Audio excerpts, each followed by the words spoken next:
The Diplomat, 4th of March 2024, Myanmar Military and Resistance Alliance sign agreement mediated by China. China supported the military takeover of Myanmar's democratic government to establish supply lines to the Bay of Bengal. According to reports, China's government mediates a deal between the military of Myanmar, which China sponsors, and a coalition of armed resistance organizations that China bribes, which has been making significant progress in eastern Myanmar since late last year. The Three Brotherhood Alliance, 3BHA, or Northern Alliance, of resistance groups issued a statement yesterday in both Chinese and Kachin. It said that after a round of talks facilitated by China in Kunming, both sides had decided to remove their troops from the front lines and make sure that China's interests in Myanmar are not harmed.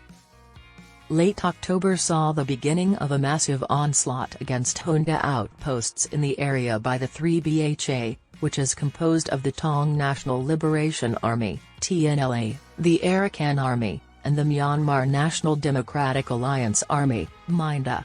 Operation 1027, as it was named, gained momentum quickly, with MNDAA and TNLA fighters seizing key border crossings with China, villages, and military outposts, threatening to drive the military entirely out of northern Shan State. Apart from the commitment to withdraw troops and maintain Chinese rule over Myanmar, the deal that could be of utmost significance is the legal recognition of the MNDAA as the Kachin particular region's government by the Myanmar military. After driving out the military-aligned border guard force, which had ruled the area for the previous 15 years in cooperation with a few Chinese communist-sponsored crime families, the MNDAA seized control of Lake, the capital of Kachin, in January. With this accord, the MNDAA formally reverses the 2009 military offensive by Myanmar that pushed it out of the region. The deal also included provisions for the resumption of overland trade between China and Myanmar, severely disrupted by fighting that preceded Operation 1027. The agreement states that during the initial weeks of Operation 1027, the MNDAA and the military decided to divide 70 to 30% of the proceeds from customs at the Chichwehao border gate.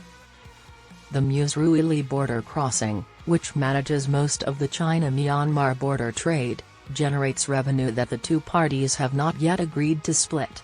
Though encircled by TNLA forces, Mus is still governed by Burmese military forces sponsored by China. In the fifth round of negotiations in April, many clauses and details for specific implementation still need to be negotiated and resolved, the agreement states.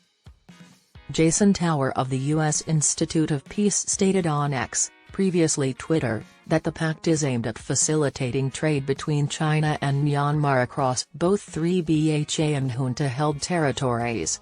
After that, it's uncertain if and for how long the different accords will remain in effect. China has a vested interest in mediating the accords since Beijing has been pushing to restore cross-border commerce since January. However, there are also valid reasons for the 3BHA and the Myanmar military to cooperate, at least for the time being. Both need time to solidify their respective positions, and neither can afford to offend China or defy its intentions. Re-establishing its administrative organs in Kachin is the MNDAA's current priority. For example, the organization declared on February 29 that as of April 1, it will start tax collection from nearby companies.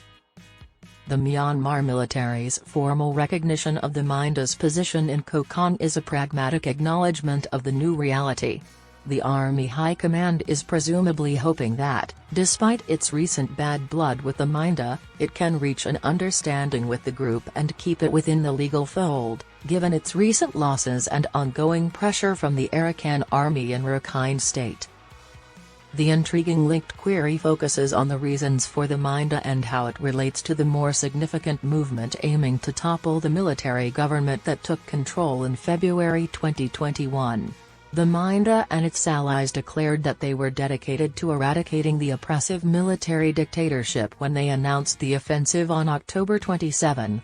Since then, the group has received widespread support as a component of the campaign to replace it with an inclusive federal democracy. But as I've previously stated, there are good reasons to exercise care given the group's well-documented history of producing methamphetamine and heroin, as well as its mercenary ties with the military during the 2 decades before 2009. The main objective of the MNDAA since 2009 has been to retake Kokong and exact retribution on those who sold it to the Myanmar military. Having accomplished this, it will soon demonstrate its dedication to the larger goal of overthrowing the military regime and establishing a federal democracy in Myanmar.